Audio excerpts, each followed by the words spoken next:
All right, today's review is going to be on Captain America Civil War. Let's just go ahead and get right on into it. The plot of this movie, 8-3, I feel like it's a pretty good plot for an Avengers movie. Actually, it's like one of the movies that's not just like big bad to be big bad. It's Baron Zemo being more of a tactical guy, understanding that he doesn't have the power to rip apart the Avengers, but if he, kind of plants drama and controversy in between the Avengers and slowly gets them to rip themselves apart, that's probably the most success he's going to have.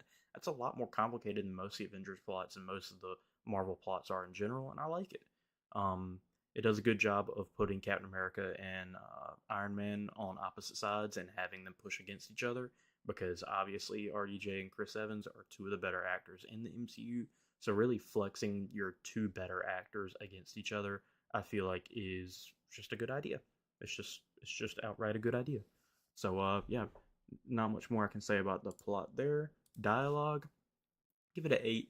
There's a lot of what's the right way to say it? They're trying to artificially create a moment in this movie when the fight happens at the airport scene. I don't know why I said it airport. Um, but yeah, when the fight happens at the airport, I feel like they have like a lot of back and forth, kind of quippiness between a lot of the characters, which I feel like that's one of the main weaknesses of this movie. And some of the stuff that they do with T'Challa at the beginning of the movie is a little corny, but his character definitely evolves as the movie moves on. And I don't know, there's a lot of good lines between RDJ and Chris Evans as far as the morality of Bucky slash the Winter Soldier and how that should be handled at the end of the movie. Again, T'Challa and Zemo at the end of the movie, I think is a good scene as far as the dialogue goes. Um, yeah, outside of that, it's not very memorable, but they do have some good moments. So that's why the rating's an 8. Um, yeah, so acting, I got an 8-3 for the acting. Again, they've just got a lot of good actors to work with in this movie. They've got Robert Downey Jr., they've got Chris Evans, they've got Scarlett Johansson, they've got Elizabeth Olsen, they've got Paul Bettany, they've got Chadwick Boseman, they've got Tom Holland. Like they've got actor after actor after actor after actor. So yeah, again, I think the acting in this movie is very solid. I don't think anyone's really a weak link. I forgot Anthony Mackie and Sebastian Stan. Again, it's just come in and go. Jeremy Renner, another one. Like, so it's not, again, it's a superhero movie, so the acting's never going to be like phenomenal unless they actually take the movie serious, and they halfway take this movie serious. Like it gets really serious at the end of the movie, but the beginning of the movie, I don't know. I think an 8-3 is appropriate because again, a lot of the dialogue and a lot of the acting is surrounded by the plot of the movie still being a comic book movie.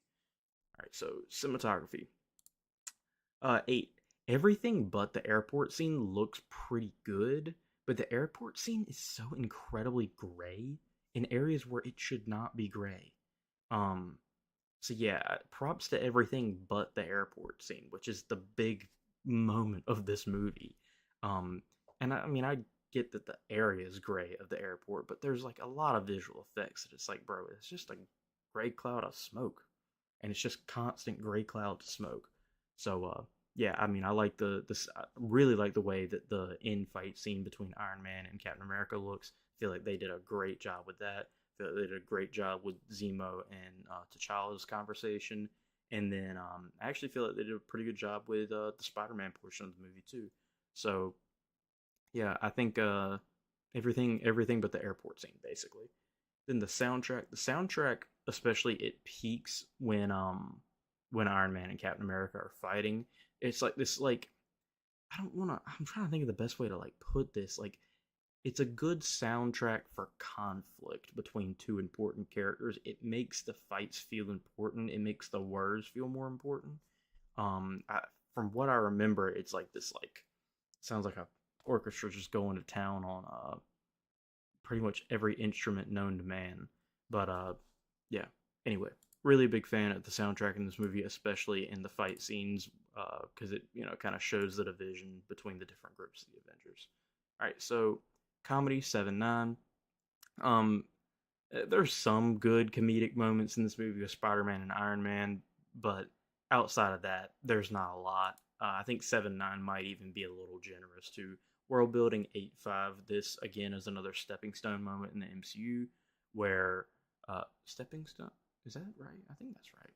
Anyway, it's a important moment in the MCU as far as where it sends everybody. It straight up causes Infinity War to be split into different groups because of it. So yeah, I think there's a lot that comes from this movie, and it also introduces Spider-Man and Black Panther. It's kind of what I was saying in the last video for Ant-Man. I don't know why Ant-Man needs an entire trilogy. I feel like you could have just done what you did with Spider-Man and Black Panther, where you just introduce them in an Avengers movie, and then you don't have to waste a whole bunch of money making an entire trilogy for Ant-Man. But yeah. Anyway, characters. 8-9, again, characters in these Avengers team up movies are going to be about as good as you can get them. 8-9 is not as good as you can get them, but it's, again, it's close. It's one of the higher character ratings I have total.